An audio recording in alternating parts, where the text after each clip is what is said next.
ਸਤਿ ਸ਼੍ਰੀ ਅਕਾਲ ਜੀ। ਮੇਰਾ ਨਾਮ ਮੰਜੂ ਹੈ।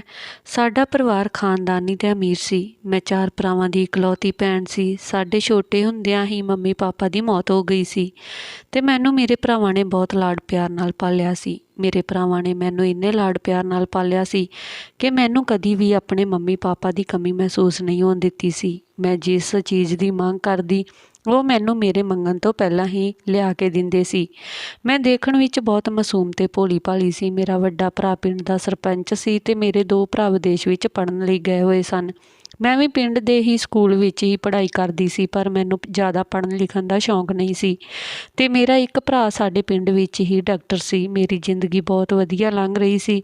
ਇੱਕ ਦਿਨ ਮੈਂ ਆਪਣੇ ਭਰਾ ਤੋਂ ਸਮਾਰਟਫੋਨ ਦੀ ਮੰਗ ਕੀਤੀ। ਮੈਂ ਅਕਸਰ ਹੀ ਸਾਡੇ ਆਂਢ ਗੁਆਂਢ ਵਿੱਚ ਕੁੜੀਆਂ ਤੇ ਮੁੰਡਿਆਂ ਕੋਲ ਸਮਾਰਟਫੋਨ ਦੇਖੇ ਸਨ ਤੇ ਮੇਰਾ ਵੀ ਦਿਲ ਕਰਦਾ ਸੀ ਕਿ ਮੇਰੇ ਕੋਲ ਵੀ ਮੇਰਾ ਆਪਣਾ ਫ਼ੋਨ ਹੋਵੇ। ਸਾਡੇ ਆਂਢ ਗੁਆਂਢ ਦੇ ਛੋਟੇ ਤੋਂ ਲੈ ਕੇ ਵੱਡੇ ਤੱਕ ਮੁੰਡੇ ਕੁੜੀਆਂ ਕੋਲ ਆਪੋ ਆਪਣੇ ਫ਼ੋਨ ਹੁੰਦੇ ਸੀ। ਮੈਨੂੰ ਵੀ ਉਹਨਾਂ ਨੂੰ ਵੇਖ ਕੇ ਇੰਝ ਲੱਗਦਾ ਸੀ ਕਿ ਮੇਰੇ ਕੋਲ ਵੀ ਆਪਣਾ ਫ਼ੋਨ ਹੋਵੇ। ਇਸ ਲਈ ਮੈਂ ਆਪਣੇ ਭਰਾ ਨੂੰ ਕਿਹਾ ਕਿ ਮੈਨੂੰ ਵੀ ਫ਼ੋਨ ਲੈ ਦਿਓ। ਮੇਰੇ ਵੱਡੇ ਭਰਾ ਨੇ ਮੈਨੂੰ ਅਗਲੇ ਦਿਨ ਹੀ ਸਮਾਰਟਫੋਨ ਲੈ ਦਿੱਤਾ ਤੇ ਨਵਾਂ ਫ਼ੋਨ ਦੇਖ ਕੇ ਮੈਂ ਬਹੁਤ ਜ਼ਿਆਦਾ ਖੁਸ਼ ਹੋਈ। ਮੈਂ ਆਪਣੇ ਫ਼ੋਨ 'ਤੇ ਨਵਾਂ ਫੇਸਬੁੱਕ ਅਕਾਊਂਟ ਬਣਾ ਲਿਆ ਤੇ ਆਪਣੀਆਂ ਹਰ ਰੋਜ਼ ਵਧੀਆ ਤੋਂ ਵਧੀਆ ਫੋਟੋ ਅਪਲੋਡ ਕਰਦੀ। ਮੈਂ ਬਹੁਤ ਜ਼ਿਆਦਾ ਸੋਹਣੀ ਸੁਨੱਖੀ ਸੀ ਤੇ ਜਦੋਂ ਮੈਂ ਫੋਟੋ ਆਪਣੇ ਅਕਾਊਂਟ 'ਤੇ ਅਪਲੋਡ ਕਰਦੀ ਤਾਂ ਮੈਨੂੰ ਬਹੁਤ ਜ਼ਿਆਦਾ ਲਾਈਕ ਮਿਲਣ ਲੱਗੇ। ਲੋਕ ਮੈਨੂੰ ਕਮੈਂਟ ਵੀ ਕਰਨ ਲੱਗੇ। ਇੱਕ ਦਿਨ ਮੇਰੀ ਸੋਸ਼ਲ ਮੀਡੀਆ 'ਤੇ ਇੱਕ ਮੁੰਡੇ ਨਾਲ ਮੁਲਾਕਾਤ ਹੋਈ। ਉਹ ਬਹੁਤ ਹੀ ਜ਼ਿਆਦਾ ਸਮਝਦਾਰ ਤੇ ਉਹ ਮੈਨੂੰ ਕਹਿਣ ਲੱਗਿਆ ਕਿ ਤੂੰ ਆਪਣੀਆਂ ਇਸ ਤਰ੍ਹਾਂ ਹਰ ਰੋਜ਼ ਫੋਟੋ ਅਪਲੋਡ ਨਾ ਕਰਿਆ ਕਰ, ਕਿਉਂਕਿ ਲੋਕ ਕੁੜੀਆਂ ਦੀਆਂ ਫੋਟੋਆਂ ਦਾ ਗਲਤ ਫਾਇਦਾ ਚੁੱਕਦੇ ਹਨ। ਜਦੋਂ ਮੈਨੂੰ ਉਸ ਨੇ ਇਸ ਤਰ੍ਹਾਂ ਕਿਹਾ ਤਾਂ ਮੈਂ ਆਪਣੀਆਂ ਸਾਰੀਆਂ ਅਪਲੋਡ ਕੀਤੀਆਂ ਹੋਈਆਂ ਫੋਟੋਆਂ ਨੂੰ ਡਿਲੀਟ ਕਰ ਦਿੱਤਾ। ਹੌਲੀ ਹੌਲੀ ਮੇਰੀ ਉਸ ਮੁੰਡੇ ਨਾਲ ਦੋਸਤੀ ਵੱਧ ਗਈ। ਸਾਡੀਆਂ ਹਰ ਰੋਜ਼ ਗੱਲਾਂ ਬਾਤਾਂ ਹੋਣ ਸ਼ੁਰੂ ਹੋ ਗਈਆਂ। ਅਸੀਂ ਕਾਫੀ ਟਾਈਮ ਫ਼ੋਨ 'ਤੇ ਇੱਕ ਦੂਜੇ ਨਾਲ ਗੱਲਾਂ ਕਰਨ ਲੱਗੇ ਤੇ ਕਦੋਂ ਸਾਡੀ ਦੋਸਤੀ ਪਿਆਰ ਵਿੱਚ ਬਦਲ ਗਈ ਸਾਨੂੰ ਪਤਾ ਹੀ ਨਾ ਲੱਗਾ। ਮੈਂ ਰੋਜ਼ਾਨਾ ਵਿਜੇ ਨਾਲ ਫ਼ੋਨ 'ਤੇ ਗੱਲਾਂ ਕਰਨ ਲੱਗੀ। ਵਿਜੇ ਸ਼ਹਿਰ ਦਾ ਰਹਿਣ ਵਾਲਾ ਮੁੰਡਾ ਸੀ। ਵਿਜੇ ਮੈਨੂੰ ਬਹੁਤ ਜ਼ਿਆਦਾ ਪਿਆਰ ਕਰਦਾ ਸੀ ਤੇ ਮੈਂ ਵੀ ਵਿਜੇ ਨੂੰ ਆਪਣੀ ਜਾਨ ਤੋਂ ਵੀ ਵੱਧ ਪਿਆਰ ਕਰਦੀ ਸੀ। ਜੇ ਮੈਂ ਵਿਜੇ ਨਾਲ ਗੱਲ ਨਾ ਕਰਦੀ ਤਾਂ ਮੈਨੂੰ ਖਾਲੀ ਜਿਹਾ ਮਹਿਸੂਸ ਹੁੰਦਾ ਤੇ ਵਿਜੇ ਬਿਨਾਂ ਮੇਰਾ ਇੱਕ ਪਲ ਵੀ ਨਹੀਂ ਸੀ ਸਰਦਾ। ਫਿਰ ਮੈਂ ਤਾਂ ਉਸ ਦੇ ਨਾਲ ਹੀ ਵਿਆਹ ਕਰਵਾਉਣਾ ਚਾਹੁੰਦੀ ਸੀ, ਪਰ ਇੱਕ ਦਿਨ ਮੈਨੂੰ ਪਤਾ ਲੱਗਿਆ ਕਿ ਮੇਰਾ ਵੱਡਾ ਭਰਾ ਨੇ ਸਾਡੇ ਨਾਲ ਦੇ ਪਿੰਡ ਦੇ ਇੱਕ ਵਕੀਲ ਦੇ ਮੁੰਡੇ ਨਾਲ ਮੇਰਾ ਰਿਸ਼ਤਾ ਪੱਕਾ ਕਰ ਦਿੱਤਾ। ਜਦੋਂ ਮੈਨੂੰ ਪਤਾ ਲੱਗਾ ਤਾਂ ਮੈਂ ਬਹੁਤ ਦੁਖੀ ਹੋਈ, ਕਿਉਂਕਿ ਮੈਂ ਤਾਂ ਵਿਜੇ ਦੇ ਨਾਲ ਹੀ ਵਿਆਹ ਕਰਵਾਉਣਾ ਚਾਹੁੰਦੀ ਸੀ। ਫਿਰ ਮੈਂ ਆਪਣੀ ਭਾਬੀ ਨੂੰ ਵਿਜੇ ਦੇ ਬਾਰੇ ਦੱਸਿਆ ਤੇ ਕਿਹਾ ਕਿ ਮੈਂ ਤਾਂ ਵਿਜੇ ਨੂੰ ਪਿਆਰ ਕਰਦੀ ਹਾਂ ਤੇ ਮੈਂ ਉਸ ਦੇ ਨਾਲ ਹੀ ਵਿਆਹ ਕਰਵਾਉਣਾ ਤੇ ਮੈਂ ਆਪਣੀ ਭਾਬੀ ਨੂੰ ਸਭ ਕੁਝ ਦੱਸ ਦਿੱਤਾ ਸੀ। ਮੇਰੀ ਵਿਜੇ ਨਾਲ ਕਿਵੇਂ ਤੇ ਕਿੱਥੇ ਗੱਲ ਹੋਈ ਸੀ। ਜਦੋਂ ਮੇਰੀ ਭਾਬੀ ਨੇ ਮੇਰੇ ਭਰਾ ਨੂੰ ਦੱਸਿਆ ਕਿ ਅੰਜੂ ਕਿਸੇ ਵਿਜੇ ਨਾਮ ਦੇ ਮੁੰਡੇ ਨੂੰ ਪਿਆਰ ਕਰਦੀ ਹੈ, ਉਸ ਦੇ ਨਾਲ ਵਿਆਹ ਕਰਵਾਉਣਾ ਚਾਹੁੰਦੀ ਆ, ਤਾਂ ਉਸ ਨਾਲ ਫ਼ੋਨ 'ਤੇ ਗੱਲਬਾਤ ਹੋਈ ਆ। ਜਦੋਂ ਮੇਰੇ ਭਰਾ ਨੂੰ ਪਤਾ ਲੱਗਿਆ ਕਿ ਮੈਂ ਸੋਸ਼ਲ ਮੀਡੀਆ 'ਤੇ ਵਿਜੇ ਨਾਲ ਮਿਲੀ ਹਾਂ ਤਾਂ ਉਸਨੇ ਮੇਰੇ ਹੱਥ ਵਿੱਚੋਂ ਫ਼ੋਨ ਖੋਹ ਲਿਆ ਤੇ ਉਸਨੇ ਮੈਨੂੰ ਪੂਰੇ ਗੁੱਸੇ ਵਿੱਚ ਕਿਹਾ ਕਿ ਤੂੰ ਉਸ ਮੁੰਡੇ ਨਾਲ ਗੱਲ ਕਰਨੀ ਬੰਦ ਕਰ ਦੇ। ਇਸ ਤਰ੍ਹਾਂ ਦੇ ਮੁੰਡੇ ਧੋਖੇ ਵਿੱਚ ਰੱਖਦੇ ਹਨ ਤੇ ਸੋਸ਼ਲ ਮੀਡੀਆ ਦੇ ਬਹੁਤ ਝੂਠ ਤੇ ਫਰੇਬ ਹੈ। ਉਹ ਮੁੰਡਾ ਸਹੀ ਨਹੀਂ ਤੇਰੇ ਲਈ। ਸੋਸ਼ਲ ਮੀਡੀਆ 'ਤੇ ਮੁੰਡੇ ਕੁੜੀਆਂ ਨੂੰ ਇਸ ਤਰ੍ਹਾਂ ਹੀ ਆਪਣੇ ਪਿਆਰ ਵਿੱਚ ਫਸਾਉਂਦੇ ਹਨ ਤੇ ਫਿਰ ਉਹਨਾਂ ਦਾ ਨਾਜਾਇਜ਼ ਫਾਇਦਾ ਚੁੱਕਦੇ ਹਨ। ਪਰ ਮੈਨੂੰ ਪਤਾ ਸੀ ਕਿ ਵਿਜੇ ਇਸ ਤਰ੍ਹਾਂ ਦਾ ਮੁੰਡਾ ਨਹੀਂ ਹੈ। ਮੈਂ ਆਪਣੇ ਭਰਾ ਨੂੰ ਵਿਜੇ ਬਾਰੇ ਬਹੁਤ ਸਮਝਾਇਆ, ਪਰ ਮੇਰੀ ਕਿਸੇ ਨੇ ਇੱਕ ਗੱਲ ਨਾ ਸੁਣੀ। ਮੇਰੇ ਭਰਾ ਨੇ ਮੈਨੂੰ ਸਾਫ਼ ਮਨਾ ਕਰ ਦਿੱਤਾ ਕਿ ਤੂੰ ਵਿਜੇ ਨੂੰ ਭੁੱਲ ਜਾ, ਇਸ ਵਿੱਚ ਹੀ ਤੇਰੀ ਭਲਾਈ ਆ। ਪਰ ਮੈਂ ਇਸ ਤਰ੍ਹਾਂ ਨਹੀਂ ਸੀ ਕਰ ਸਕਦੀ। ਮੇਰੇ ਤਾਂ ਸਿਰ ਉੱਤੇ ਵਿਜੇ ਦੇ ਪਿਆਰ ਦਾ ਭੂਤ ਸਵਾਰ ਸੀ। ਜਦੋਂ ਮੈਂ ਇੱਕ ਦਿਨ ਆਪਣੇ ਭਰਾ ਤੋਂ ਚੋਰੀ ਵਿਜੇ ਨਾਲ ਗੱਲ ਕਰੀ ਤਾਂ ਵਿਜੇ ਨੇ ਕਿਹਾ ਕਿ ਤੂੰ ਆਪਣੇ ਘਰ ਤੋਂ ਭੱਜ ਜਾ, ਮੈਂ ਤੈਨੂੰ ਕਿਸੇ ਹੋਰ ਦਾ ਨਹੀਂ ਹੋਣ ਦੇਵਾਂਗਾ। ਮੇਰੇ ਭਰਾ ਨੇ ਮੈਨੂੰ ਵਾਰ-ਵਾਰ ਇਹੀ ਸਮਝਾਇਆ ਸੀ ਕਿ ਤੂੰ ਕੋਈ ਵੀ ਗਲਤ ਕਦਮ ਨਹੀਂ ਚੁੱਕੇਂਗੀ ਜਿਸ ਨਾਲ ਸਾਡੀ ਇੱਜ਼ਤ 'ਤੇ ਦਾਗ ਲੱਗੇ, ਪਰ ਮੈਂ ਆਪਣੇ ਭਰਾ ਦੀ ਕੋਈ ਗੱਲ ਨਾ ਸੁਣੀ ਤੇ ਇੱਕ ਰਾਤ ਨੂੰ ਮੈਂ ਭੱਜਣ ਦਾ ਪਲਾਨ ਬਣਾ ਲਿਆ। ਜਦੋਂ ਸਾਰੇ ਸੌਂ ਗਏ ਤਾਂ ਮੈਂ ਚੋਰੀ ਘਰ ਤੋਂ ਭੱਜ ਗਈ। ਕਿਸੇ ਨੂੰ ਮੇਰੇ ਘਰ ਤੋਂ ਨਿਕਲਣ ਦਾ ਕੋਈ ਪਤਾ ਨਾ ਲੱਗਿਆ, ਕਿਉਂਕਿ ਮੈਂ ਪਹਿਲਾਂ ਹੀ ਰਾਤ ਨੂੰ ਨੀਂਦ ਦੀਆਂ ਗੋਲੀਆਂ ਖਾਣੇ ਵਿੱਚ ਪਾ ਦਿੱਤੀਆਂ ਤੇ ਸਾਰੇ ਘੂਕ ਸੁੱਤੇ ਪਏ ਸੀ। ਕਿਸੇ ਨੂੰ ਕੋਈ ਪਤਾ ਨਾ ਲੱਗਾ। ਜਿੱਥੇ ਮੈਨੂੰ ਵਿਜੇ ਨੇ ਆਉਣ ਲਈ ਕਿਹਾ ਸੀ ਮੈਂ ਉੱਥੇ ਪਹੁੰਚ ਗਈ। ਉੱਥੇ ਵਿਜੇ ਮੇਰੇ ਜਾਣ ਤੋਂ ਪਹਿਲਾਂ ਹੀ ਖੜਾ ਸੀ। ਜਦੋਂ ਮੈਂ ਪਹਿਲੀ ਵਾਰ ਵਿਜੇ ਨੂੰ ਦੇਖਿਆ ਤਾਂ ਮੇਰੀ ਰੂਹ ਖੁਸ਼ ਹੋ ਗਈ ਅਤੇ ਵਿਜੇ ਵੀ ਮੈਨੂੰ ਵੇਖ ਕੇ ਪੂਰਾ ਖੁਸ਼ ਸੀ। ਵਿਜੇ ਦੇ ਪਰਿਵਾਰ ਵਿੱਚ ਕੋਈ ਨਹੀਂ ਸੀ ਅਤੇ ਜਿੱਥੇ ਉਹ ਰਹਿੰਦਾ ਸੀ ਮੈਨੂੰ ਉੱਥੇ ਹੀ ਲੈ ਗਿਆ। ਵਿਜੇ ਕਿਰਾਏ ਦੇ ਘਰ 'ਤੇ ਰਹਿੰਦਾ ਸੀ। ਫਿਰ ਅਸੀਂ ਦੋਨਾਂ ਨੇ ਕੋਰਟ ਮੈਰਿਜ ਕਰਵਾ ਲਈ ਅਤੇ ਅਸੀਂ ਦੋਵੇਂ ਪਤੀ ਪਤਨੀ ਬਣ ਗਏ ਅਤੇ ਸਾਡੀ ਜ਼ਿੰਦਗੀ ਵਧੀਆ ਲੰਘ ਰਹੀ ਸੀ। ਵਿਜੇ ਬਹੁਤ ਹੀ ਮਿਹਨਤ ਕਰਨ ਵਾਲਾ ਮੁੰਡਾ ਸੀ। ਮੈਂ ਵਿਜੇ ਦੇ ਨਾਲ ਰਹਿ ਕੇ ਬਹੁਤ ਖੁਸ਼ ਸੀ। ਮੈਂ ਘਰ ਤੋਂ ਤਾਂ ਭੱਜ ਕੇ ਆ ਗਈ, ਪਰ ਮੇਰੇ ਭਰਾਵਾਂ ਨੇ ਮੈਨੂੰ ਭਾਲਣ ਦੀ ਬਹੁਤ ਕੋਸ਼ਿਸ਼ ਕਰੀ। ਮੈਨੂੰ ਕੋਈ ਫਰਕ ਨਹੀਂ ਪਿਆ ਸੀ ਕਿ ਮੇਰੇ ਭਰਾ ਮੇਰੇ ਕਾਰਨ ਦੁਖੀ ਹਨ ਅਤੇ ਉਹਨਾਂ ਨੂੰ ਬੇਇੱਜ਼ਤੀ ਦਾ ਸਾਹਮਣਾ ਕਰਨਾ ਪੈ ਰਿਹਾ, ਪਰ ਮੈਂ ਤਾਂ ਆਪਣੀ ਜ਼ਿੰਦਗੀ ਵਿੱਚ ਪੂਰੀ ਤਰ੍ਹਾਂ ਮਸਤ ਸੀ ਅਤੇ ਆਪਣੇ ਪਤੀ ਦੇ ਨਾਲ ਖੁਸ਼ ਸੀ। ਜੇ ਮੈਂ ਉਸ ਰਾਤ ਘਰੋਂ ਨਾ ਭੱਜਦੀ ਨਾ ਆਉਂਦੀ ਤਾਂ ਮੇਰਾ ਭਰਾ ਮੇਰੀ ਮਰਜ਼ੀ ਦੇ ਖਿਲਾਫ ਮੇਰਾ ਵਿਆਹ ਕਰ ਦਿੰਦਾ। ਵਿਜੇ ਨੂੰ ਇਸ ਗੱਲ ਦਾ ਅਹਿਸਾਸ ਸੀ ਕਿ ਮੈਂ ਉਸਦੇ ਲਈ ਹੀ ਘਰੋਂ ਭੱਜ ਕੇ ਆਈ ਹਾਂ। ਮੈਂ ਘਰੋਂ ਭੱਜਣ ਦਾ ਫੈਸਲਾ ਕਰਕੇ ਇੱਕ ਵਾਰ ਵੀ ਨਹੀਂ ਸੀ ਪਛਤਾਈ, ਪਰ ਜੋ ਮੇਰੇ ਨਾਲ ਇੱਕ ਦਿਨ ਹੋਇਆ ਉਹ ਮੈਂ ਕਦੇ ਸੋਚਿਆ ਵੀ ਨਹੀਂ ਸੀ ਕਿ ਮੇਰੀਆਂ ਖੁਸ਼ੀਆਂ ਨੂੰ ਇਸ ਤਰ੍ਹਾਂ ਕਿਸੇ ਦੀ ਨਜ਼ਰ ਲੱਗ ਜਾਵੇਗੀ। ਇੱਕ ਦਿਨ ਮੈਨੂੰ ਫੋਨ ਆਇਆ ਕਿ ਮੇਰੇ ਪਤੀ ਦਾ ਐਕਸੀਡੈਂਟ ਹੋ ਗਿਆ। ਮੇਰੇ ਤਾਂ ਪੈਰਾਂ ਹੇਠੋਂ ਜ਼ਮੀਨ ਨਿਕਲ ਗਈ ਅਤੇ ਮੈਂ ਘਬਰਾ ਗਈ। ਮੈਨੂੰ ਕੁਝ ਵੀ ਸਮਝ ਨਹੀਂ ਆ ਰਿਹਾ ਸੀ ਕਿ ਮੈਂ ਕੀ ਕਰਾਂ। ਮੈਂ ਘਬਰਾਈ ਹੋਈ ਜਦੋਂ ਹਸਪਤਾਲ ਪਹੁੰਚੀ। ਮੇਰੇ ਪਤੀ ਦਾ ਬਹੁਤ ਖਤਰਨਾਕ ਐਕਸੀਡੈਂਟ ਹੋਇਆ ਸੀ ਅਤੇ ਉਸ ਦੀ ਹਸਪਤਾਲ ਵਿੱਚ ਹੀ ਮੌਤ ਹੋ ਗਈ। ਮੇਰੇ ਪਤੀ ਦੀ ਮੌਤ ਹੋ ਗਈ ਅਤੇ ਮੇਰੀ ਸਾਰੀ ਜ਼ਿੰਦਗੀ ਹੀ ਉਜੜ ਗਈ। ਜਿਸ ਦੀ ਖਾਤਰ ਮੈਂ ਆਪਣੇ ਭੈਣ ਭਰਾਵਾਂ ਨੂੰ ਛੱਡਿਆ, ਉਹ ਮੈਨੂੰ ਹੀ ਛੱਡ ਕੇ ਚਲਾ ਗਿਆ। ਮੇਰਾ ਤਾਂ ਰੋ ਰੋ ਕੇ ਬੁਰਾ ਹਾਲ ਸੀ। ਮੈਂ ਆਪਣੇ ਪਤੀ ਦਾ ਫਿਰ ਅੰਤਮ ਸੰਸਕਾਰ ਕਰਿਆ ਅਤੇ ਮੇਰੇ ਪਤੀ ਦਾ ਇਸ ਦੁਨੀਆ ਵਿੱਚ ਹੋਰ ਕੋਈ ਨਹੀਂ ਸੀ ਅਤੇ ਨਾ ਹੀ ਮੈਨੂੰ ਪਤਾ ਸੀ ਕਿ ਉਸਦੇ ਕੌਣ ਅਤੇ ਕਿੱਥੇ ਰਿਸ਼ਤੇਦਾਰ ਹਨ, ਕਿਉਂਕਿ ਮੈਨੂੰ ਵਿਜੇ ਨੇ ਕਦੇ ਵੀ ਕਿਸੇ ਬਾਰੇ ਕੋਈ ਗੱਲ ਨਹੀਂ ਸੀ ਦੱਸੀ ਅਤੇ ਉਸ ਸ਼ਹਿਰ ਵਿੱਚ ਮੇਰੇ ਲਈ ਸਾਰੇ ਹੀ ਬੇਗਾਨੇ ਸਨ, ਕਿਉਂਕਿ ਮੈਂ ਕਿਸੇ ਨੂੰ ਵੀ ਨਹੀਂ ਜਾਣਦੀ ਸੀ। ਹੁਣ ਮੈਂ ਬਿਲਕੁਲ ਇਕੱਲੀ ਰਹਿ ਗਈ। ਹਸਪਤਾਲ ਵਾਲੇ ਸਟਾਫ ਨੇ ਮੇਰੇ ਨਾਲ ਮਿਲ ਕੇ ਮੇਰੇ ਪਤੀ ਦਾ ਅੰਤਮ ਸੰਸਕਾਰ ਕਰਵਾਇਆ। ਮੈਂ ਜ਼ਿਆਦਾ ਪੜ੍ਹੀ ਲਿਖੀ ਵੀ ਨਹੀਂ ਸੀ। ਮੈਂ ਕਦੇ ਸੁਪਨੇ ਵਿੱਚ ਵੀ ਨਹੀਂ ਸੀ ਸੋਚਿਆ ਕਿ ਮੇਰੇ ਨਾਲ ਇਸ ਤਰ੍ਹਾਂ ਹੋਵੇਗਾ। ਮੈਂ ਸਿਰਫ 10 ਜਮਾਤਾਂ ਪੜ੍ਹੀ ਸੀ ਅਤੇ ਮੇਰੇ ਸਰਟੀਫਿਕੇਟ ਵੀ ਮੇਰੇ ਭਰਾਵਾਂ ਕੋਲ ਹੀ ਸੀ ਅਤੇ ਮੇਰੇ ਕੋਲ ਕੋਈ ਵੀ ਆਇਡੈਂਟੀ ਨਹੀਂ ਸੀ ਜਿਸ ਦੇ ਆਧਾਰ 'ਤੇ ਮੈਂ ਕਿਤੇ ਕੋਈ ਕੰਮ ਕਰ ਸਕਦੀ। ਮੈਂ ਕਿਤੇ ਵੀ ਕੋਈ ਨੌਕਰੀ ਨਹੀਂ ਕਰ ਸਕਦੀ ਸੀ। ਮੇਰੇ ਇੱਥੇ ਵੀ ਅਜੇ ਤੱਕ ਕੋਈ ਜਾਣ ਪਹਿਚਾਣ ਵਾਲਾ ਨਹੀਂ ਸੀ, ਨਾ ਕੋਈ ਕਾਰਡ ਬਣਿਆ ਸੀ, ਕਿਉਂਕਿ ਮੇਰੇ ਵਿਆਹ ਨੂੰ ਹਜੇ 2 ਮਹੀਨੇ ਹੀ ਹੋਏ ਸੀ ਕਿ ਵਿਜੇ ਦੀ ਮੌਤ ਹੋ ਗਈ। ਵਿਜੇ ਦੀ ਮੌਤ ਤੋਂ ਬਾਅਦ ਮੈਂ ਬਹੁਤ ਕੋਸ਼ਿਸ਼ ਕਰੀ ਕਿ ਮੈਂ ਆਪਣੇ ਭਰਾਵਾਂ ਨਾਲ ਕੰਟੈਕਟ ਕਰਨ ਦੀ। ਜਦੋਂ ਇੱਕ ਦਿਨ ਮੇਰੇ ਭਰਾਵਾਂ ਨਾਲ ਗੱਲ ਹੋਈ ਤਾਂ ਉਹਨਾਂ ਨੇ ਮੈਨੂੰ ਸਾਫ਼-ਸਾਫ਼ ਕਹਿ ਦਿੱਤਾ ਕਿ ਤੂੰ ਤਾਂ ਸਾਡੇ ਲਈ ਜਿਉਂਦੀ ਹੀ ਮਰ ਗਈ। ਤੂੰ ਹੁਣ ਜਿੱਥੇ ਮਰਜ਼ੀ ਰਹਿ, ਸਾਨੂੰ ਕੋਈ ਲੈਣਾ ਦੇਣਾ ਨਹੀਂ ਅਤੇ ਤੂੰ ਕਦੇ ਵੀ ਨਾ ਸੋਚੀ ਕਿ ਤੈਨੂੰ ਇਸ ਘਰ ਵਿੱਚ ਦੁਬਾਰਾ ਥਾਂ ਮਿਲੇਗੀ, ਕਿਉਂਕਿ ਤੂੰ ਤਾਂ ਸਾਡੇ ਖਾਨਦਾਨ ਵਿੱਚ ਨੱਕ ਵਢਾ ਕੇ ਰੱਖ ਦਿੱਤੀ। ਅਸੀਂ ਤਾਂ ਇੱਥੇ ਸਾਰੇ ਪਿੰਡ ਵਿੱਚ ਇਹੀ ਕਿਹਾ ਕਿ ਸਾਡੀ ਭੈਣ ਦੀ ਐਕਸੀਡੈਂਟ ਵਿੱਚ ਮੌਤ ਹੋ ਗਈ। ਅਸੀਂ ਤਾਂ ਕਿਸੇ ਦੀ ਝੂਠੀ ਲਾਸ਼ ਲਿਆ ਕੇ ਉਸ ਲਾਸ਼ ਨੂੰ ਤੇਰਾ ਨਾਮ ਦੇ ਦਿੱਤਾ ਅਤੇ ਸਾਰੇ ਪਿੰਡ ਵਾਲਿਆਂ ਨੂੰ ਇਹੀ ਲੱਗ ਰਿਹਾ ਸੀ ਕਿ ਹੁਣ ਤੇਰੀ ਮੌਤ ਹੋ ਗਈ ਆ। ਮੈਂ ਤਾਂ ਹੁਣ ਪਰੇਸ਼ਾਨ ਹੋ ਗਈ, ਕਿਉਂਕਿ ਮੈਂ ਹੁਣ ਕਿਤੇ ਵੀ ਨਹੀਂ ਸੀ ਜਾ ਸਕਦੀ ਅਤੇ ਮੇਰੇ ਕੋਲ ਕੋਈ ਘਰ ਦਾ ਖਰਚਾ ਚਲਾਉਣ ਲਈ ਪੈਸੇ ਵੀ ਨਹੀਂ ਸਨ। ਹੁਣ ਤਾਂ ਆਂਢ ਗੁਆਂਢ ਦੇ ਲੋਕਾਂ ਨੇ ਵੀ ਮੇਰੇ 'ਤੇ ਤਰਸ ਖਾਣਾ ਬੰਦ ਕਰ ਦਿੱਤਾ ਸੀ। ਉਹ ਵੀ ਮੇਰੇ ਤੋਂ ਅੱਕ ਗਏ ਸਨ ਅਤੇ ਹੌਲੀ-ਹੌਲੀ ਘਰ ਦੀਆਂ ਚੀਜ਼ਾਂ ਵੇਚਣੀਆਂ ਸ਼ੁਰੂ ਕਰ ਦਿੱਤੀਆਂ ਅਤੇ ਆਪਣਾ ਗੁਜ਼ਾਰਾ ਕਰਨਾ ਸ਼ੁਰੂ ਕਰ ਦਿੱਤਾ। ਫਿਰ ਮਕਾਨ ਮਾਲਕ ਨੂੰ ਵੀ ਮੈਂ ਕਿਰਾਇਆ ਨਾ ਦੇ ਸਕੀ ਤਾਂ ਉਸਨੇ ਵੀ ਮੈਨੂੰ ਘਰ ਤੋਂ ਬਾਹਰ ਕੱਢ ਦਿੱਤਾ। ਮੈਂ ਤਾਂ ਹੁਣ ਭੀਖ ਮੰਗਣ ਲਈ ਮਜਬੂਰ ਸੀ। ਪਾਪੀ ਪੇਟ ਨੂੰ ਪਾਲਣ ਦੇ ਲਈ ਮੈਂ ਮੰਗਣਾ ਸ਼ੁਰੂ ਕਰ ਦਿੱਤਾ। ਜੇ ਮੈਂ ਮੰਗਦੀ ਨਾ ਤਾਂ ਮੈਂ ਖਾਂਦੀ ਕੀ। ਮੈਂ ਲੋਕਾਂ ਤੋਂ ਭੀਖ ਮੰਗਣੀ ਸ਼ੁਰੂ ਕਰ ਦਿੱਤੀ ਅਤੇ ਆਪਣਾ ਪੇਟ ਭਰਨ ਲੱਗੀ। ਮੇਰੀ ਹਾਲਤ ਬਹੁਤ ਹੀ ਜ਼ਿਆਦਾ ਤਰਸਯੋਗ ਸੀ। ਮੇਰੇ ਕੋਲ ਰਹਿਣ ਦੇ ਲਈ ਕੋਈ ਛੱਤ ਨਹੀਂ ਸੀ, ਖਾਣ ਲਈ ਕੋਈ ਚੀਜ਼ ਨਹੀਂ ਸੀ, ਕਿਉਂਕਿ ਜੋ ਕੁਝ ਵੀ ਮੈਂ ਭੀਖ ਵਿੱਚ ਮੰਗਦੀ ਸੀ ਬਸ ਉਸੇ ਨਾਲ ਹੀ ਗੁਜ਼ਾਰਾ ਹੁੰਦਾ ਸੀ। ਇੱਕ ਦਿਨ ਮੈਂ ਸੜਕ ਦੇ ਕਿਨਾਰੇ 'ਤੇ ਬੈਠੀ ਭੀਖ ਮੰਗ ਰਹੀ ਸੀ। ਮੈਂ ਫੁੱਟਪਾਥ 'ਤੇ ਹੀ ਸੌਂ ਜਾਂਦੀ ਸੀ। ਮੇਰੇ ਕੋਲ ਇੱਕ ਆਦਮੀ ਆਇਆ ਅਤੇ ਮੈਂ ਉਸ ਤੋਂ ਭੀਖ ਮੰਗੀ ਅਤੇ ਮੈਂ ਉਸਦੇ ਪੈਰ ਫੜ ਲਏ। ਮੈਂ ਉਸ ਨੂੰ ਕਿਹਾ ਕਿ ਸਾਹਿਬ, ਮੈਂ 2 ਦਿਨਾਂ ਤੋਂ ਕੁਝ ਨਹੀਂ ਖਾਧਾ। ਮੇਰਾ ਭੁੱਖ ਨਾਲ ਬੁਰਾ ਹਾਲ ਆ। ਮੇਰੇ ਕੋਲ ਖਾਣ ਲਈ ਕੁਝ ਵੀ ਨਹੀਂ। ਮੈਂ ਭੁੱਖ ਨਾਲ ਮਰ ਜਾਵਾਂਗੀ। ਮੇਰੇ ਕੋਲ ਰਹਿਣ ਲਈ ਛੱਤ ਵੀ ਨਹੀਂ। ਮੈਨੂੰ ਮੇਰੇ ਮਕਾਨ ਮਾਲਕ ਨੇ ਘਰ ਤੋਂ ਬਾਹਰ ਕੱਢ ਦਿੱਤਾ ਹੈ। ਮੈਂ ਤੁਹਾਡੇ ਅੱਗੇ ਹੱਥ ਬੰਨ੍ਹਦੀ ਹਾਂ ਕਿ ਮੈਨੂੰ ਕੁਝ ਖਾਣ ਲਈ ਦੇ ਦਿਓ, ਨਹੀਂ ਤਾਂ ਮੈਂ ਮਰ ਜਾਵਾਂਗੀ। ਉਸ ਬੰਦੇ ਨੇ ਮੈਨੂੰ ਕਿਹਾ, ਮੈਂ ਤੇਰੀ ਮਦਦ ਕਰ ਦੇਵਾਂਗਾ। ਤੈਨੂੰ ਮੇਰੀ ਗੱਲ ਮੰਨਣੀ ਪਵੇਗੀ। ਤੂੰ ਮੇਰੇ ਨਾਲ ਮੇਰੇ ਘਰ ਚੱਲ। ਜਦੋਂ ਉਸ ਬੰਦੇ ਨੇ ਮੈਨੂੰ ਇਹ ਕਿਹਾ ਤਾਂ ਮੈਂ ਸੁਣ ਕੇ ਹੈਰਾਨ ਰਹਿ ਗਈ। ਉਸ ਬੰਦੇ ਨੇ ਕਿਹਾ ਕਿ ਮੇਰੀ ਵੀ ਮਜਬੂਰੀ ਹੈ। ਮੇਰੀ ਪਤਨੀ ਦੀ ਮੌਤ ਹੋ ਗਈ ਆ ਅਤੇ ਤੂੰ ਮੇਰੇ ਘਰ ਮੇਰੇ ਨਾਲ ਰਹਿ, ਮੇਰੇ ਬੱਚਿਆਂ ਨੂੰ ਪਾਲ। ਮੇਰੇ ਬੇਟੇ ਦੀ ਉਮਰ 4 ਸਾਲ ਦੀ ਹੈ। ਜੇ ਉਸ ਨੂੰ ਪਾਲ ਦੇਵੇਂਗੀ ਮੈਂ ਤੈਨੂੰ ਘਰ ਵਿੱਚ ਰਹਿਣ ਲਈ ਛੱਤ ਅਤੇ ਖਾਣ ਪੀਣ ਲਈ ਖੁੱਲ੍ਹਾ ਦੇਵਾਂਗਾ। ਤੇਰੀ ਜ਼ਿੰਦਗੀ ਵੀ ਸਵਰ ਜਾਵੇਗੀ। ਮੇਰੇ ਕੋਲ ਰਹਿਣ ਲਈ ਕੋਈ ਥਾਂ ਨਹੀਂ ਸੀ ਅਤੇ ਨਾ ਹੀ ਕੁਝ ਖਾਣ ਪੀਣ ਲਈ। ਮੈਂ ਤਾਂ ਦਰ-ਦਰ ਦੀਆਂ ਠੋਕਰਾਂ ਖਾ ਰਹੀ ਸੀ। ਜੇ ਕੋਈ ਮੇਰੇ 'ਤੇ ਤਰਸ ਕਰਕੇ ਮੈਨੂੰ ਖਾਣ ਪੀਣ ਲਈ ਦਿੰਦਾ ਸੀ ਤਾਂ ਮੈਨੂੰ ਹੋਰ ਕੀ ਚਾਹੀਦਾ ਸੀ। ਮੈਂ ਬਿਨਾਂ ਕੁਝ ਸੋਚੇ ਸਮਝੇ ਹੀ ਉਸ ਆਦਮੀ ਦੇ ਨਾਲ ਤੁਰ ਪਈ। ਮੈਨੂੰ ਤਾਂ ਹੁਣ ਖਾਣ ਪੀਣ ਤੇ ਸਿਰ ਤੋਂ ਛੱਤ ਤੇ ਬਿਨਾਂ ਕੁਝ ਨਹੀਂ ਦਿਸਦਾ ਸੀ। ਮੈਂ ਕੁਝ ਜ਼ਿਆਦਾ ਨਾ ਸੋਚਿਆ ਤੇ ਉਸਦੇ ਨਾਲ ਜਾਣ ਲਈ ਤਿਆਰ ਹੋ ਗਈ। ਜਦੋਂ ਮੈਂ ਉਸਦੇ ਘਰ ਗਈ ਤਾਂ ਉਸਦਾ ਘਰ ਬਹੁਤ ਵੱਡਾ ਸੀ। ਉਹ ਬਹੁਤ ਹੀ ਅਮੀਰ ਆਦਮੀ ਸੀ। ਉਸ ਘਰ ਵਿੱਚ ਉਸਦੇ ਪੁੱਤ ਤੋਂ ਇਲਾਵਾ ਕੋਈ ਨਹੀਂ ਸੀ। ਉਸ ਬੰਦੇ ਨੇ ਪਹਿਲਾਂ ਮੈਨੂੰ ਖਾਣਾ ਖਵਾਇਆ। ਮੈਂ 2 ਦਿਨਾਂ ਤੋਂ ਭੁੱਖੀ ਸੀ ਤੇ ਮੈਂ ਰੱਜ ਕੇ ਰੋਟੀ ਖਾਧੀ। ਮੈਨੂੰ ਰੋਟੀ ਖਾਂਦੀ ਵੇਖ ਉਸ ਆਦਮੀ ਨੂੰ ਵੀ ਇਹੀ ਅਹਿਸਾਸ ਹੋਇਆ ਕਿ ਮੈਂ ਬਹੁਤ ਜ਼ਿਆਦਾ ਭੁੱਖੀ ਹਾਂ ਤੇ ਮੇਰੇ ਤੋਂ ਉਸਨੇ ਕੋਈ ਗੱਲ ਨਹੀਂ ਪੁੱਛੀ। ਜਦੋਂ ਮੈਂ ਰੋਟੀ ਖਾ ਲਈ ਤਾਂ ਉਹ ਮੈਨੂੰ ਪੁੱਛਣ ਲੱਗਿਆ ਕਿ ਹੁਣ ਤੂੰ ਮੈਨੂੰ ਆਪਣੇ ਬਾਰੇ ਸਾਰੀ ਗੱਲ ਦੱਸ। ਤੂੰ ਕੌਣ ਆ, ਕਿੱਥੋਂ ਆਈ ਆ?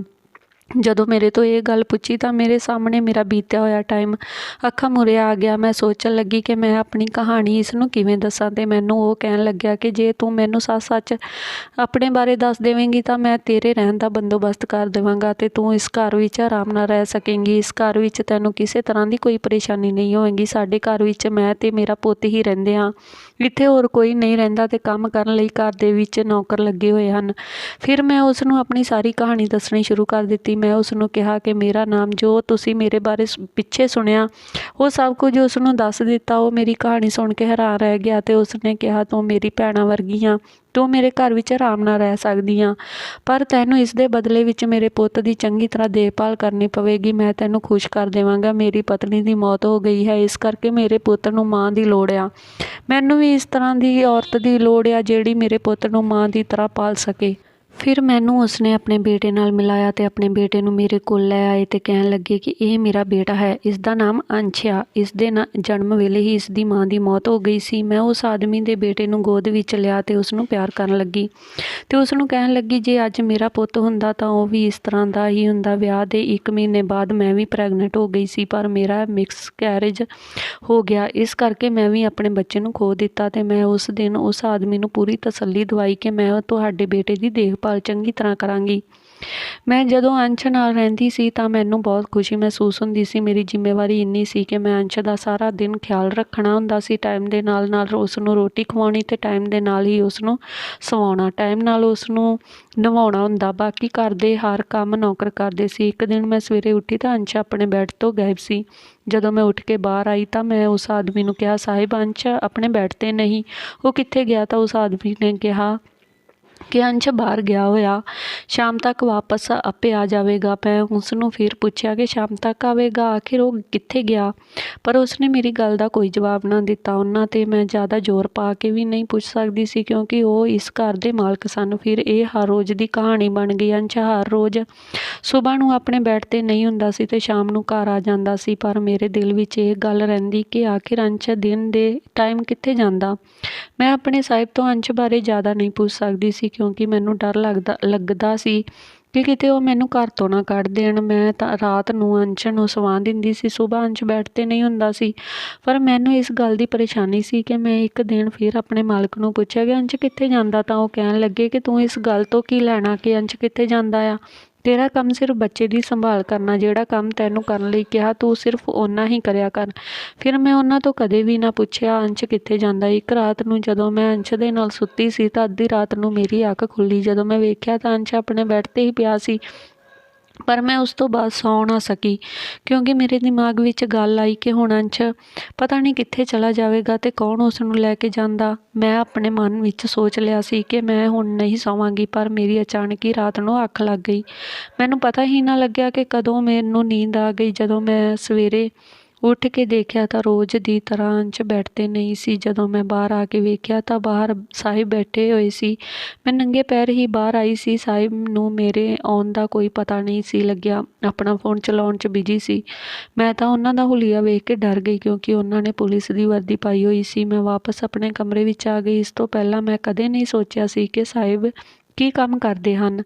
ਮੇਰਾ ਤਾਂ ਸਿਰਫ ਆਪਣੇ ਕੰਮ ਨਾਲ ਮਤਲਬ ਸੀ। ਮੈਨੂੰ ਉਸ ਘਰ ਵਿੱਚ ਹਰ ਚੀਜ਼ ਮਿਲ ਰਹੀ ਸੀ, ਇਸ ਕਰਕੇ ਮੈਂ ਕਦੇ ਵੀ ਇਸ ਬਾਰੇ ਜ਼ਿਆਦਾ ਸੋਚਿਆ ਨਹੀਂ ਸੀ।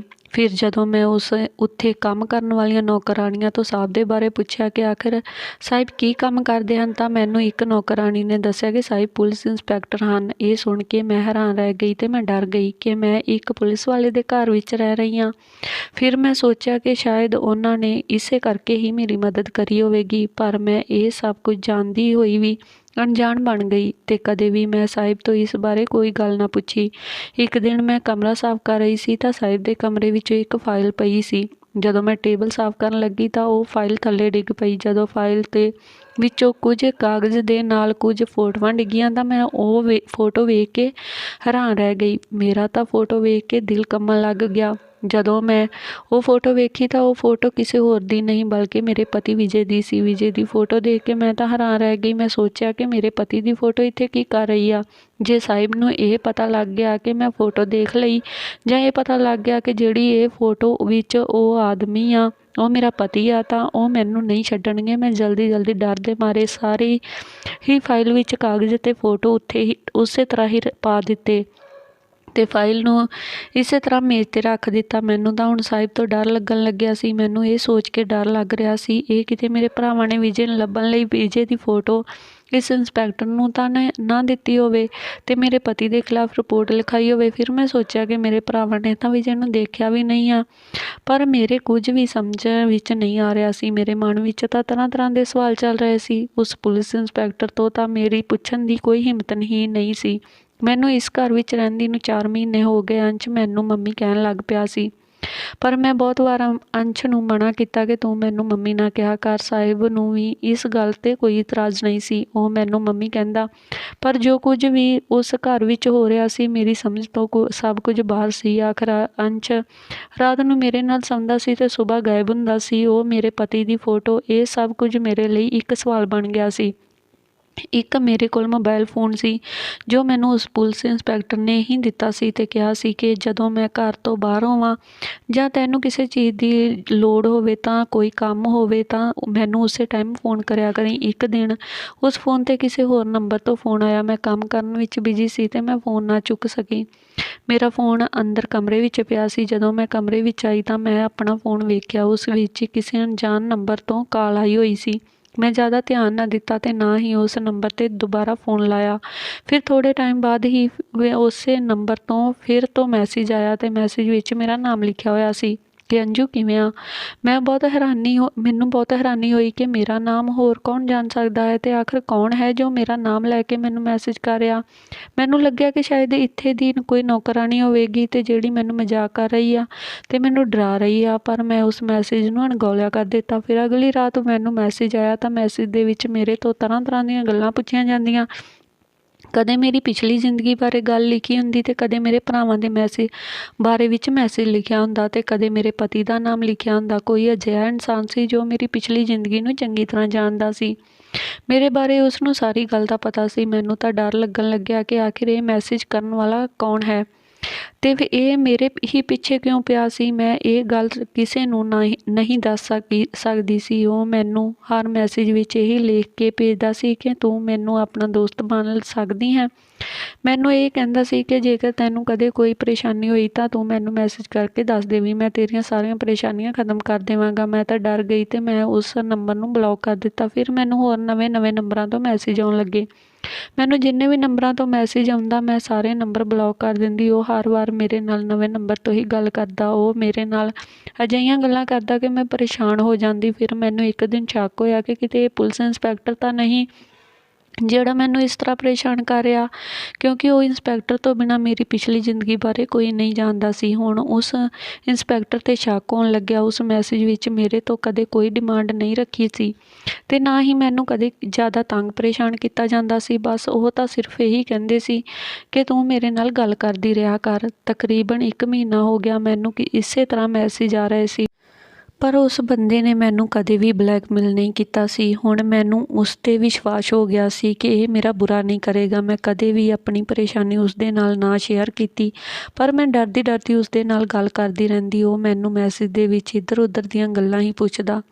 ਜੇ ਮੈਂ ਉਸ ਬਾਰੇ ਕੋਈ ਗੱਲ ਪੁੱਛਦੀ ਤਾਂ ਉਹ ਅੱਗੋਂ ਕੋਈ ਜਵਾਬ ਨਾ ਦਿੰਦਾ। ਫਿਰ ਹੌਲੀ ਸਾਡੀ ਇਸੇ ਤਰ੍ਹਾਂ ਦੋਸਤੀ ਹੋ ਗਈ। ਮੇਰੀ ਕੋਸ਼ਿਸ਼ ਇਹੀ ਹੁੰਦੀ ਸੀ ਕਿ ਮੈਂ ਕਿਸੇ ਦੇ ਸਾਹਮਣੇ ਉਸਦੇ ਨਾਲ ਕੋਈ ਵੀ ਮੈਸੇਜ 'ਤੇ ਗੱਲ ਨਾ ਕਰਾਂ। ਮੈਂ ਉਸਨੂੰ ਇੰਨਾ ਕਹਿ ਕਹਿ ਦਿੱਤਾ ਕਿ ਤੂੰ ਮੈਨੂੰ ਸਿਰਫ ਰਾਤ ਨੂੰ ਹੀ ਮੈਸੇਜ ਕਰਿਆ ਕਰ, ਕਿਉਂਕਿ ਮੈਂ ਦਿਨ ਦੇ ਟਾਈਮ 'ਤੇ ਤੇਰੇ ਨਾਲ ਗੱਲ ਕਰ ਨਹੀਂ ਸਕਦੀ। ਅਸੀਂ ਸਾਰੀ ਰਾਤ ਦੋਨੋਂ ਇੱਕ ਦੂਜੇ ਦੇ ਨਾਲ ਚੈਟਿੰਗ ਕਰਦੇ ਰਹਿੰਦੇ।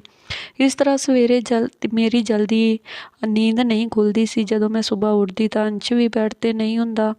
ਹੁਣ ਤਾਂ ਮੈਨੂੰ ਉਸ ਮੈਸੇਜ ਵਾਲੇ ਇਨਸਾਨ ਦੇ ਨਾਲ ਗੱਲ ਕਰਨ ਦੀ ਆਦਤ ਹੋ ਗਈ ਸੀ। ਮੈਂ ਉਸ ਦੇ ਨਾਲ ਕਦੇ ਵੀ ਅੰਸ਼ ਦੀ ਕੋਈ ਗੱਲ ਨਹੀਂ ਕਰੀ ਕਿ ਮੈਂ ਅੰਸ਼ ਦੀ ਇੱਥੇ ਦੇਖਭਾਲ ਕਰਨ ਲਈ ਆਈ ਹਾਂ, ਕਿਉਂਕਿ ਮੈਂ ਉਸ ਘਰ ਦਾ ਰਾਜ ਕਿਸੇ ਹੋਰ ਨੂੰ ਨਹੀਂ ਸੀ ਦੱਸਣਾ ਚਾਹੁੰਦੀ। ਪਰ ਜੋ ਕੁਝ ਉਸ ਇਨਸਾਨ ਨੇ ਆਪਣੇ ਬਾਰੇ ਮੈਨੂੰ ਗੱਲਾਂ ਦੱਸੀਆਂ ਸਨ, ਪਤਾ ਨਹੀਂ ਉਹ ਸੱਚ ਸੀ ਜਾਂ ਝੂਠ। ਮੇਰੇ ਲਈ ਤਾਂ ਬਸ ਹੁਣ ਇੱਕ ਉਹ ਟਾਈਮ ਪਾਸ ਬਣ ਗਿਆ ਸੀ। ਵੈਸੇ ਮੈਂ ਸਾਰਾ ਦਿਨ ਘਰ ਵਿੱਚ ਇਕੱਲੀ ਰਹਿੰਦੀ ਸੀ, ਮੇਰੇ ਨਾਲ ਗੱਲ ਕਰਨ ਲਈ ਕੋਈ ਵੀ ਨਹੀਂ ਹੁੰਦਾ ਸੀ। ਫਿਰ ਜਦੋਂ ਮੈਂ ਉਸ ਨਾਲ ਮੈਸੇਜ 'ਤੇ ਗੱਲ ਕਰ ਲੈਂਦੀ ਤਾਂ ਮੈਨੂੰ ਸਕੂਨ ਜਿਹਾ ਮਿਲਦਾ ਸੀ। ਅੰਸ਼ ਵੀ ਸ਼ਾਮ ਨੂੰ ਹੀ ਘਰ ਆਉਂਦਾ ਸੀ। ਘਰ ਦੇ ਕੰਮ ਦੀ ਵੀ ਸਾਰੇ ਨੌਕਰ ਕਰ ਲੈਂਦੇ ਸਨ। ਮੈਂ ਉਸ ਦੇ ਨਾਲ ਮੈਸੇਜ 'ਤੇ ਗੱਲ ਕਰਕੇ ਟਾਈਮ ਪਾਸ ਕਰ ਲੈਂਦੀ ਸੀ। 2 ਦਿਨ ਤੋਂ ਮੈਨੂੰ ਉਹ ਕਹਿ ਰਿਹਾ ਸੀ ਕਿ ਹੁਣ ਮੈਂ ਤੈਨੂੰ ਮਿਲਣਾ ਚਾਹੁੰਦਾ, ਪਰ ਮੈਂ ਉਸ ਨੂੰ ਮਿਲਣ ਤੋਂ ਡਰਦੀ ਰਹੀ, ਕਿਉਂਕਿ ਮੈਂ ਉਸ ਘਰ ਤੋਂ ਕਦੇ ਵੀ ਬਾਹਰ ਨਹੀਂ ਸੀ ਨਿਕਲੀ। ਫਿਰ ਉਹ ਮੈਨੂੰ ਇੱਕ ਦਿਨ ਕਹਿਣ ਲੱਗਿਆ ਕਿ ਮੈਂ ਖੁਦ ਹੀ ਤੇਰੇ ਘਰ ਆਵਾਂਗਾ। ਮੈਂ ਉਸਦੀ ਇਸ ਗੱਲ ਨੂੰ ਇਗਨੋਰ ਕਰ ਦਿੱਤਾ, ਕਿਉਂਕਿ ਕਦੇ ਵੀ ਮੈਂ ਉਸ ਨੂੰ ਆਪਣਾ ਐਡਰੈਸ ਨਹੀਂ ਦਿੱਤਾ ਸੀ। ਮੈਨੂੰ ਪਤਾ ਸੀ ਕਿ ਉਹ ਕਦੇ ਵੀ ਘਰ ਨਹੀਂ ਆਵੇਗਾ। ਇੱਕ ਦਿਨ ਸ਼ਾਮ ਨੂੰ ਜਦੋਂ ਅੰਸ਼ ਅਤੇ ਸਾਹਿਬ ਘਰ ਆਏ ਤਾਂ ਉਹ ਕਹਿਣ ਲੱਗੇ ਕਿ ਅੱਜ ਖਾਣੇ ਵਿੱਚ ਸਪੈਸ਼ਲ ਕੁਝ ਬਣਾਇਆ ਜਾਵੇ, ਕਿਉਂਕਿ ਅੱਜ ਮੇਰਾ ਦੋਸਤ ਘਰ ਆ ਰਿਹਾ ਅਤੇ ਤੂੰ ਉਸਦੇ ਲਈ ਬਹੁਤ ਹੀ ਵਧੀਆ ਖਾਣਾ ਤਿਆਰ ਕਰ ਦੇਵੀਂ। ਮੈਂ ਸਾਹਿਬ ਦੇ ਦੋਸਤ ਦੇ ਲਈ ਕਾਫੀ ਤਰ੍ਹਾਂ ਦੇ ਖਾਣਾ ਤਿਆਰ ਕਰ ਦਿੱਤਾ।